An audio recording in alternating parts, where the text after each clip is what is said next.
teman-teman, saya Hilahimatul Ayuni dari kelas 10-4. Di sini saya akan menceritakan sebuah cerita rakyat yang berasal dari Jawa Timur yang berjudul Ande-Ande Lumut dan Keliting Kuning. Sebelum bersatu menjadi sebuah negara bernama Indonesia, wilayah Nusantara pernah dikuasai oleh kerajaan bercorak Hindu-Buddha. Salah satunya yaitu Kerajaan Kahuripan yang berada di Jawa Timur.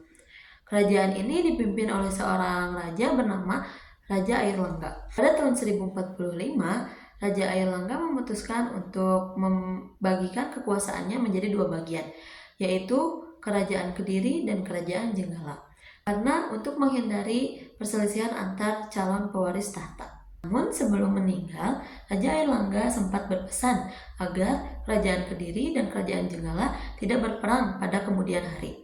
Akhirnya, para petinggi kerajaan bersepakat untuk menyatukan kedua kerajaan itu dengan cara menikahkan Panji Asmarabangun sebagai putra dari Raja Jenggala dan Dewi Sekartaji sebagai putri dari Kerajaan Kediri. Sebelum pernikahan mereka diberlangsungkan, Kerajaan Jenggala diserang oleh musuh.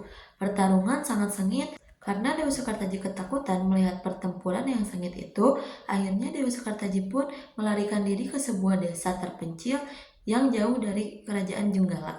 Sampainya di desa tersebut, Dewi Sekartaji pun menghampiri sebuah rumah kecil dan mengetuk pintunya. Ternyata ada seorang wanita tua yang membukakan pintunya dan mengizinkan Dewi Sekartaji untuk tinggal bersama 3 anaknya, yaitu Kelinting Merah, Kelinting Biru, dan Kelinting Hijau. Akhirnya Dewi Sekartaji pun diangkat anak oleh ibu tua tersebut. Dewi Sekartaji pun merubah namanya dengan Kelenting Kuning. Kehidupan Kelenting Kuning di desa itu terasa sangat berat karena Kelenting Kuning diperlakukan layaknya pembantu oleh ketiga kakaknya. Usai pertarungan yang sengit, Kerajaan Jenggala kembali aman karena Panji Asmarabangun berhasil mengalahkan musuhnya. Sayangnya, ia justru bersedih lantaran sang pujaan hati yaitu Dewi Sekartaji meninggalkan istana dan tidak diketahui keberadaannya. Akhirnya, Panji Asmarabangun pun mengerahkan pengawalnya untuk mencari Dewi Sekartaji. Selang beberapa waktu,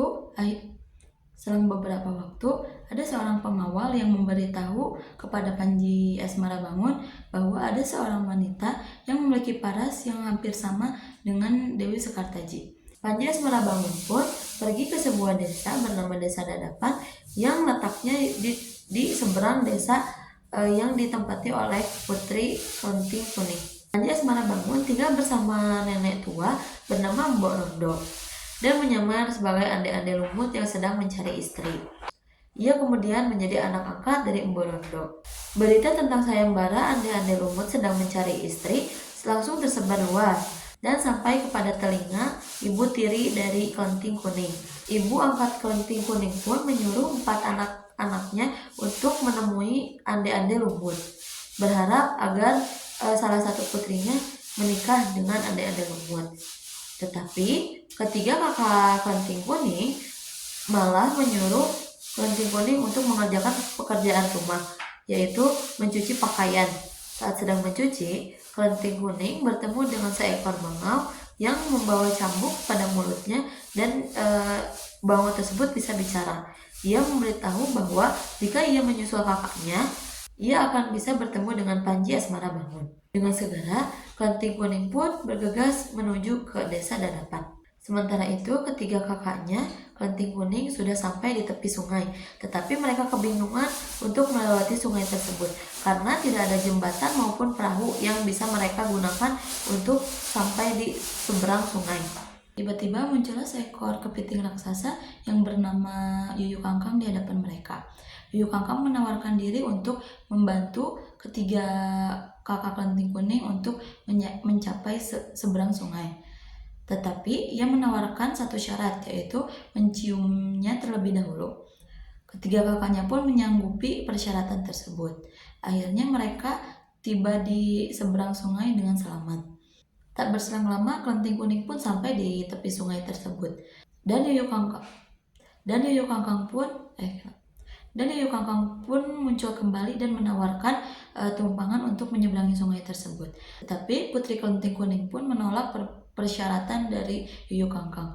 Tetapi Yuyu Kangkang tidak mau untuk mengantarkan Kelenting Kuning ke seberang sungai. Kesabaran Putri Kelenting Kuning pun habis. Akhirnya ia mengeluarkan cambuk yang diberikan oleh bangau yang tadi di sungai. Lalu dia mencambukkan cambuk itu ke air yang ada di sungai. Tiba-tiba air itu menjadi surut dan kepiting raksasa itu pun ketakutan dan akhirnya ia mengantarkan Kelenting Kuning ke seberang sungai. Kakak angkat Kelenting Kuning pun tiba lebih dulu di rumah Embo Rondo dibandingkan dari Kelenting Kuning. Mereka secara bergantian menunjukkan wajahnya yang rupawan kepada Ande-Ande Lumut. Tetapi Ande-Ande Lumut menolak ketiga-tiganya karena mereka telah mencium Yuyu Kangkang. Ternyata Yuyu Kangkang adalah seorang utusan dari Ande-Ande Lumut untuk menguji para peserta sayembara. Tak berselang lama, Kelenting Kuning pun tiba di rumah Embo Rondo. Setelah Ande-Ande Lumut melihat Kelenting Kuning, ia pun langsung memilih Kelenting Kuning untuk menjadi istrinya.